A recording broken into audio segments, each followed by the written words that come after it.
नमस्कार, आप देख रहे हैं न्यूज 18 का डिजिटल प्लेटफॉर्म। आपके साथ मैं हूं पारुल तिवारी। तमिलनाडु के नए मुख्यमंत्री के तौर पर टीवी के चीफ थलपति विजय शनिवार को चेन्नई के नेहरू स्टेडियम में मुख्यमंत्री पद की शपथ ग्रहण करेंगे। शुक्रवार को पूरे दिन चली सियासी गहमागहमी के बाद टीवीके के लिए दोपहर बाद गुड न्यूज सामने आई।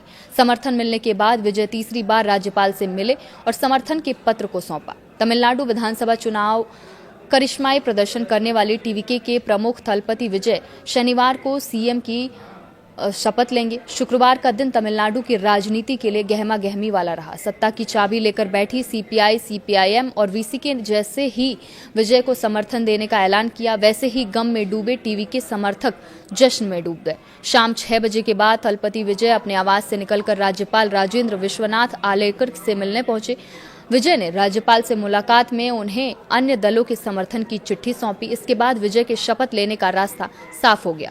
द्रविड़ राजनीति के लिए जाने जाने वाले तमिलनाडु में विजय की अगुवाई वाली टीवीके बदलाव का प्रतीक बनकर उभरी है।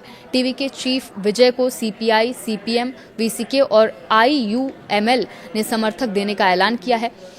इन सभी पार्टियों के पास 2-2 विधायक हैं। ऐसे में विजय के समर्थक विधायकों की सूची 120 पहुंच गई है। विजय की टीवीके ने 108 सीटें जीती थी। कांग्रेस के समर्थन के बाद ये संख्या 113 हो गई थी। विजय को एक सीट छोड़ने की स्थिति में ये संख्या 112 रह जाती। 4 नई पार्टियों के समर्थन ने विजय को बहुमत के आंकड़े यानी 118 से आगे पहुंचा दिया है।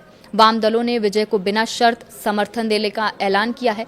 हालांकि लेफ्ट नेताओं ने कहा कि डीएमके गठबंधन भी जारी रहेगा। तमिलनाडु में चुनाव नतीजे आने के बाद नेहरू स्टेडियम में नई सरकार की शपथ ग्रहण की तैयारियां शुरू हो गई थी, लेकिन टीवीके के पास बहुमत का आंकड़ा नहीं होने के बाद यह अटक गया।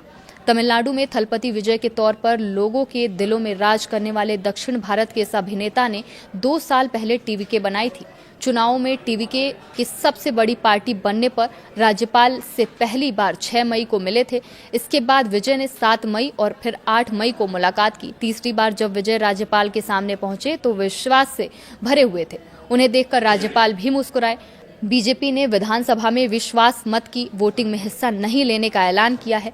बीजेपी को तमिलनाडु चुनाव में 1 सीट मिली है।